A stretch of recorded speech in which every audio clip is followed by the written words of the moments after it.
Now I'm going to show you another way to divide polynomials, and that's called synthetic division. Now I have to say synthetic division is fabulous and it works incredibly quickly and it's wonderful, but it doesn't work in every single case. It only works when I'm dividing a polynomial by x minus k, like x minus some number. So let me give you an example. Here's a case where I could use it, because since I'm dividing it by x plus 2, which by the way is the same thing as x minus negative 2, just to say. So let's do the division. Now, the way we do it is instead of writing 2, I'm going to write the opposite because it's really minus negative 2. So I'm going to write a negative 2 over here. And now I'm going to take all the coefficients, 2, negative 3, 4, and 5, and write them like this. I'm going to make a little sort of a thing here. And I'm going to draw a little box here. And this little box here is where the remainder is going to go, but let's not get ahead of ourselves. The first thing you do is you just, this number, whatever it is, just drop it straight down, and I get a 2.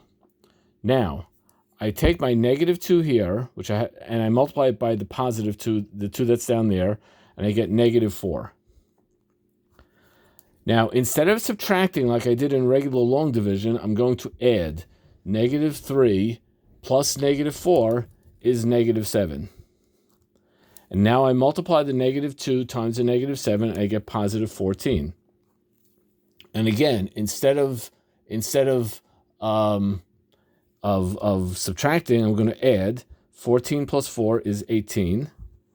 And now I'm going to multiply negative 2 times 18, and that gives me negative 36. And I add 5 plus negative 36, and that gives me negative 31.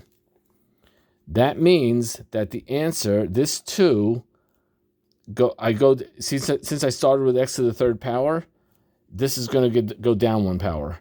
So this equals 2 to x squared minus 7x plus 18 minus 31, and the minus is because of the negative 31, over my original dude right there, x plus 2.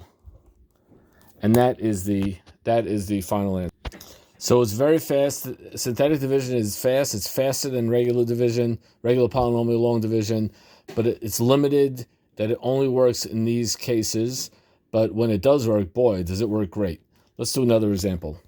Let's actually do the example we did earlier when we divided x cubed plus 3x squared plus 3x minus 6, divided that by x plus 1. Let's do that example, only let's do it now with synthetic division instead of the regular polynomial long division. Let's see if we get the same answer. Well, the setup is going to kind of be the same. I'm going to put negative 1 here instead of positive 1, then 1, 3, 3, 1. Those were the coefficients. First thing I do is drop this down, and that becomes 1. Negative 1 times 1 is, well, negative 1. Add that. Don't subtract, but add. I get 2. Negative 1 times 2 is negative 2. Add. I get 1. Negative 1 times 1 is... Oh, I just realized something. I just realized that I copied the problem down wrong. That should have been a negative 6. Anyway, negative 1 times 1 is negative 1. Negative 6 plus negative 1 is negative 7. And this becomes x squared, because I go down a power, plus 2x plus 1 minus 7 over x plus 1.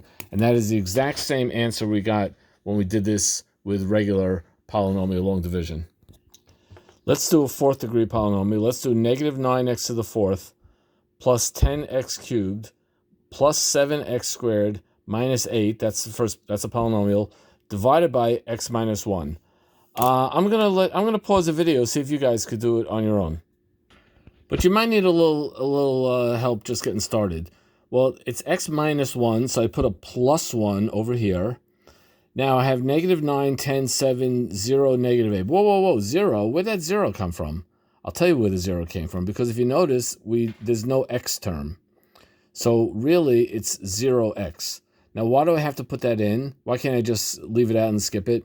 It's really more as a placeholder, because it just keeps things in the right place. That's why I have to put a 0 where it's missing. Anyway, let's do this. I'm going to watch how fast it is. I'm going to do this real fast. Wow, see, I'm done already. I drop down the negative 9. 1 times negative 9 is negative 9. 10 plus negative 9 is 1. 1 times 1 is 1. 7 plus 1 is 8. 1 times 8 is 8. 0 plus 8 is 8. 1 times 8 is 8. Negative 8 plus 8 is 0. That just means there's no remainder. So the final answer is negative 9x cubed plus x squared plus x plus 8, no remainder. That is the complete and total answer to this question. Yay!